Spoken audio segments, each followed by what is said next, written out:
রহমতুল্লাহ সাহেব। ওয়ালাইকুম আসসালাম রহমতুল্লাহ বরকাত। জি। বাংলাদেশ গাজীপুর থেকে বলছি স্যার। কেন? যে আহ, মানে কাফিরকে কাফির মনে না করা তো ইমান ভঙ্গের একটা কারণ। তো আমার মানে হচ্ছে এই ব্যাপারে ধারণা। বুঝতে পারছেন, কথা ক্লিয়ার আসছে না কিন্তু। জীবন, আপনার কথাগুলো একটু অস্পষ্ট, আর একটু যদি ক্লিয়ার করে বলতেন। জি, প্রশ্ন করুন। ক্লিয়ার শোনা যাচ্ছে? এখন ক্লিয়ার জি শোনা জি, যাচ্ছে? এখন বলো। জি জি, ঠিক বলেন, আছে। বলেন। জি। মানে কাফেরকে কাফের মনে না করা তো হচ্ছে ইমান ভঙ্গের একটা কারণ। তা হুম। আমার হচ্ছে এটা ক্লিয়ার ছিল ধারণা যে মুসলমান ছাড়া অন্য যে কোনো ধর্মের অনুসারী মানুষ হচ্ছে চিরস্থায়ী জাহান্নামী। কিন্তু আমার জাহালতের কারণে আমার একটা ধারণা ছিল যে যারা হচ্ছে আহলে কিতাব ইহুদি ইহুদিন আছে তাদেরকে সরাসরি কাফের বলা যায় না। এতে কি আমার ইমানে কোনো সমস্যা হবে? ইমান কি পুনরায় নবায়ন করতে হবে? না তো এটা এখন যখন সংশোধন, আপনার আকিদার সংশোধন না হয়েছে না? যদি জি আপনি ওই জি আকিদাতে স্যার, থেকে এখন যেতেন আমি তাহলে এটা সমস্যা জানতে ছিল। পেরেছি।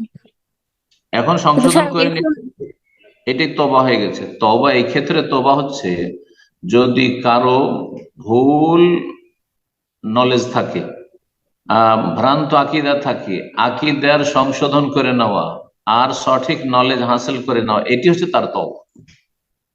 যেমন কেউ একটা পাপ করেছিল, পাপটা ছেড়ে দেওয়াই হচ্ছে তওবা। আর তার সাথে তওবা পাঠ ইস্তেগফার করা, এটা হচ্ছে সুন্নত নফল কাজ। সুন্নত নফল কাজ, ফরজ নয়। আসল হচ্ছে যে আপনি গুনাহমুক্ত হয়ে গেলেন, এটি হচ্ছে আসল তওবা। গুনাহমুক্ত হয়ে গেলেন, গুনার উপর অনুতপ্ত হলেন, আগামীর জন্য প্রতিজ্ঞা করলেন যে এরকম গুনাহ করবো না, কিন্তু আস্তাগফিরুল্লাহ ওয়া আতুবু ইলাইহি, আস্তাগফিরুল্লাহ আস্তাগফিরুল্লাহ পড়তে হবে। এটা সুন্নত কাজ। আসল তওবা হচ্ছে সংশোধন। তো আপনার যখন এই ইসলাম সম্পর্কে জ্ঞানটা ছিল, ভুল জ্ঞান ছিল যে যারা আহলে কিতাব মনে হয় তারা যেহেতু মুসা ঈসা আলাইহিস সালাম তাদেরকে বিশ্বাস করতো, সুতরাং তারাকে কাফের বলা যাবে না। না, আল্লাহ কাফের বলেছেন। লাকাদ কাফারাল্লাযীনা ক্বালু ইন্নাল্লাহা সালিসু সালাসা। আল্লাহ বলছেন সূরা মায়েদায় যে ওরা কাফির। হ্যাঁ, ওরা কাফির যারা বলে যে আল্লাহ তিনের তৃতীয়, মানে তৃতীয়বাদে যারা বিশ্বাসী। আর খ্রিস্টানরা তৃতীয়বাদ বিশ্বাসী।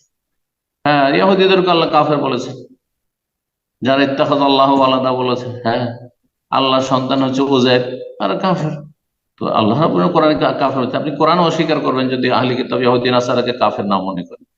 তারপরে তাদের মধ্যে বড় শিরক আছে, সুতরাং মুশরিক তারা। জি। তারপরে রাসূলুল্লাহ সাল্লাল্লাহু আলাইহি ওয়াসাল্লামের প্রতি ঈমান নিয়ে আসেনি। একজনকে মুসলিম হওয়ার জন্য দুটো বাক্যের শাহাদাত দিতে হবে, লা ইলাহা ইল্লাল্লাহ আর মুহাম্মদুর রাসূলুল্লাহ। আশহাদু আল্লা ইলাহা ইল্লাল্লাহ ওয়া আশহাদু আন্না মুহাম্মাদান রাসূলুল্লাহ। যদি শিরক মুক্ত থাকে কোনো কিতাবে, তারপরও সে রিসালাতে বিশ্বাসী নয়, সুতরাং নিঃসন্দেহে কাফের। আপনি কি মনে করেন যে কি মুহাম্মদুর রাসূলুল্লাহকে রাসূল নাম মনে করে শুধু লা ইলাহা ইল্লাল্লাহ দিয়ে জান্নাত যাবে? কোনোদিন জানা যাবে না, কোনোদিন জানা যাবে না। জি, ঠিক। এখানে মনে রাখতে হবে যে কোন ইহুদি খ্রিস্টান এমন নেই যে মোহাম্মদ রসুল্লাহ সাল্লামকে রসুল হিসেবে বিশ্বাস করে, বলে যে সে আরবদের রসুল, আমাদের নাই, আমাদের রসুল নাই। তো এই জন্য তারা কাফের। যেমন মুশরিক পৌত্তলিকরা কাফের, যারা আল্লাহ ছাড়া অন্যকে ডাকে তারাও কাফের মুশরিক, ঠিক ওই রকমই আহলে কিতাবও কাফের। জি। সংশোধন হয়ে গেছে, আলহামদুলিল্লাহ, আল্লাহ শুকরিয়া আদায় করেন।